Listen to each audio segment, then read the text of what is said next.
Temporalidad. Es un término que se muestra en nuestro lenguaje y lo queremos utilizar para expresar la fugacidad que las personas observan en la vida. Es habitual que utilicemos esta palabra. Y de acuerdo a la lectura se refiere a ubicar una situación, un proceso, una secuencia histórica que construye un protiempo, relacionar el asunto con el presente, hacerse cargo de aquello de que los eventos pasados permanecen en el presente y el futuro que estamos prefigurando y construyendo en el presente.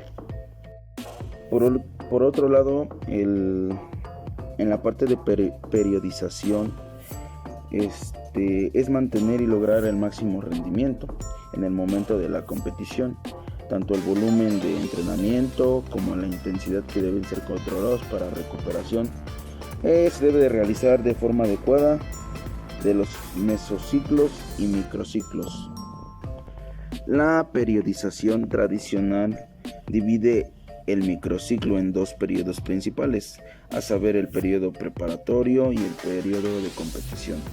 A los dos periodos anteriores podríamos añadir un tercero correspondiente a un ciclo de recuperación y transición. En cuanto a la delimitación temporal, en ese sentido, la delimitación temporal consiste en estudiar los fenómenos elegidos solamente dentro de un rango de tiempo que puede ser años o décadas.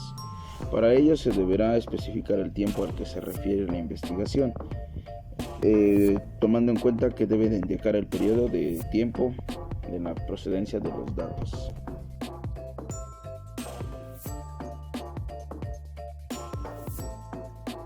Bueno, vamos a hablar lo que es la precisión fáctica. La pervivencia parcial del positivismo malentendido generó que la historia se estudiara con una gran precisión. El aprendizaje histórico era entonces el conocimiento de datos concretos. Así, la historia escolar se convirtió en una difícil comprensión, donde tenías que aprender memorizando fechas, nombres de personajes, acontecimientos, batallas. La materia se tornó en una absurda cronología desvinculada del sujeto real que la estudiara.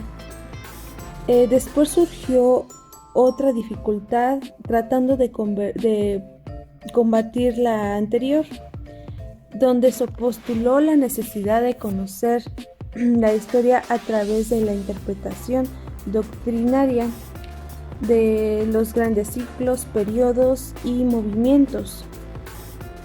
Para que haya un buen aprendizaje de la historia, resulta indispensable primero percibir características, la importancia de cada una en el desarrollo de la historia, para así relacionar con el día, el mes, el año y el siglo.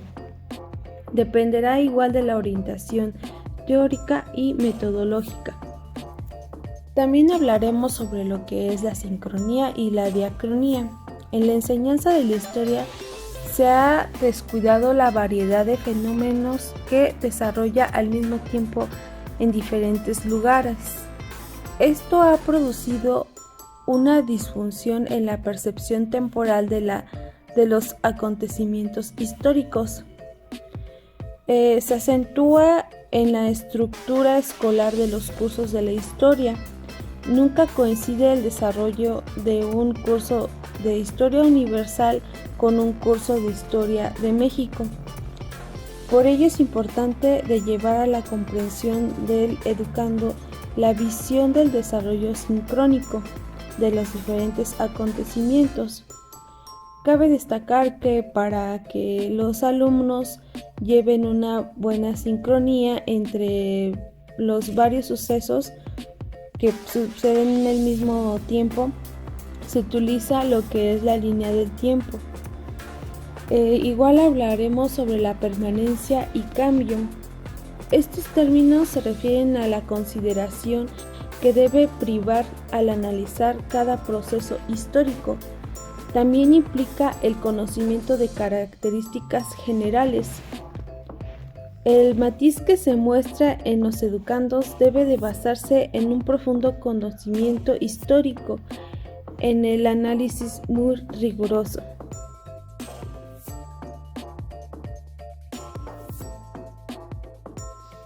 Los temas que a continuación les voy a explicar son la duración, la espacialidad y el concepto de espacio. Pues para Braudel, él consideraba que el concepto de espacio era a corta, a mediana y a largo tiempo, eran un lapso de tiempo en específico.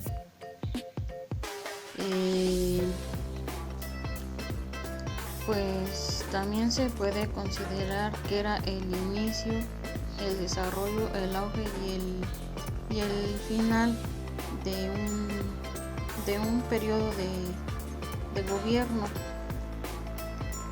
el fin de un modo de producción. Puede variar, por ejemplo, como en el periodo de la etapa de la Revolución Mexicana. Esto fue en un periodo de corto tiempo que duró prácticamente 10 años. Esto se inscribió prácticamente en el periodo de la historia contemporánea. Ese puede ser un ejemplo en un periodo corto del tiempo de duración. El siguiente tema que también voy a explicar, pues este tema es un poquito complicado de explicar y entender, porque no depende tanto de la explicación básica de la educación, más que nada de la formación, porque solo son conceptos que refieren de espacios geográficos delimitados en general, como por ejemplo son las limitaciones, las dimensiones, en mapas, en lugares extensos. Se pueden utilizar también como las dimensiones, el largo y ancho de ciertos terrenos. Ese puede ser un poco de un ejemplo de la espacialidad. Y pues por último, el tema del concepto de espacio pues habla un poco acerca del hombre y en su entorno, en el medio natural, así como social. Más que nada habla del ámbito socialmente construido por el hombre. Esto quiere decir de cómo el hombre se desenvuelve en su vida cotidiana socialmente con un grupo de personas. A eso se le puede entender como el concepto de espacio, porque depende de cómo el hombre tiende a desarrollarse en su forma de comunicarse con ciertas personas.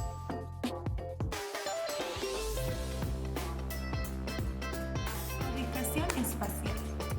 Para este aspecto es necesario revisar los criterios con los que tradicionalmente se viene ubicando la historia en el espacio.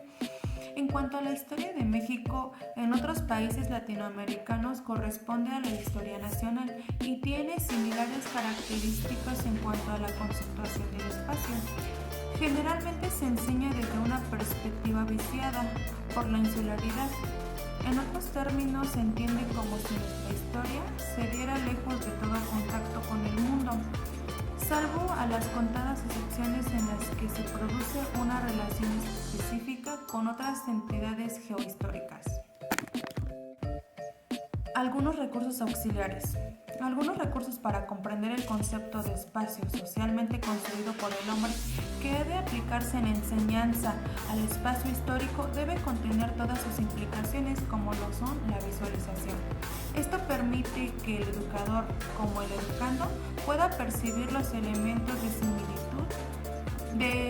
similitud humana con hombres y mujeres de otras épocas y contrastar las propias vivencias y razonamientos. Por otro lado, La visualización permite ejercitar al mismo tiempo una facultad de la mente humana, que es la imaginación. También logrará la comprensión de fenómenos históricos más profundos. La subcategoría de cambio adquiere una dimensión existencial comparable con la de la realidad actual, de quien la percibe. En este ámbito de consideraciones es importante señalar que pese a muchas fallas, son muy aprovechables los recursos que ponen a nuestro alcance las modernas técnicas audiovisuales. La identificación de elementos que contribuya a crear la imagen espacial de la historia requiere de importantes avances de la investigación histórica. Centralismo y regionalismo. Estas subcategorías constituyen formas de percepción del espacio histórico que presentan características políticas e ideológicas que es necesario tomar en cuenta para la aplicación al proceso educativo. En el mismo sentido, habría que incorporar el concepto de globalidad de recién aparición que ha afectado de manera determinante el desarrollo histórico de las sociedades contemporáneas.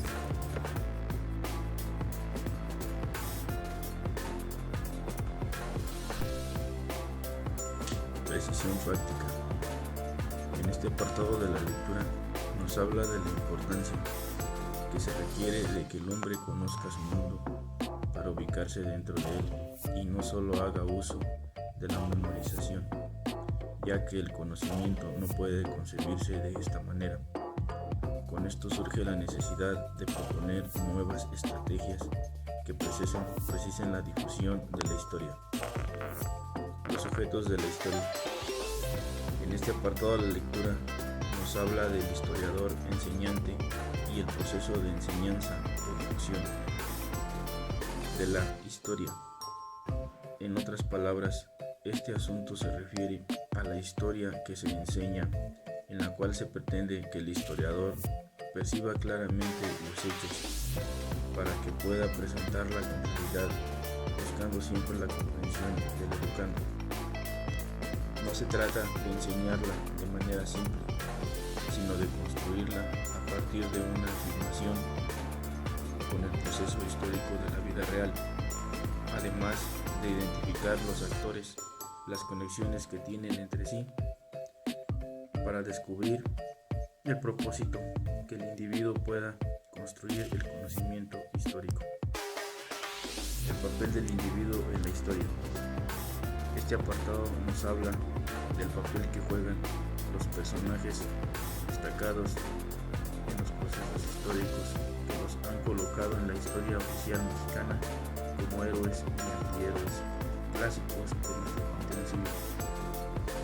Aunque es muy valioso resaltar el sentido ejemplar que cumple cada personaje, el cual contribuye a la formación ética del educando, aunque se debe hacer de manera menos exagerada, con el fin de que el educando cree su propio conocimiento.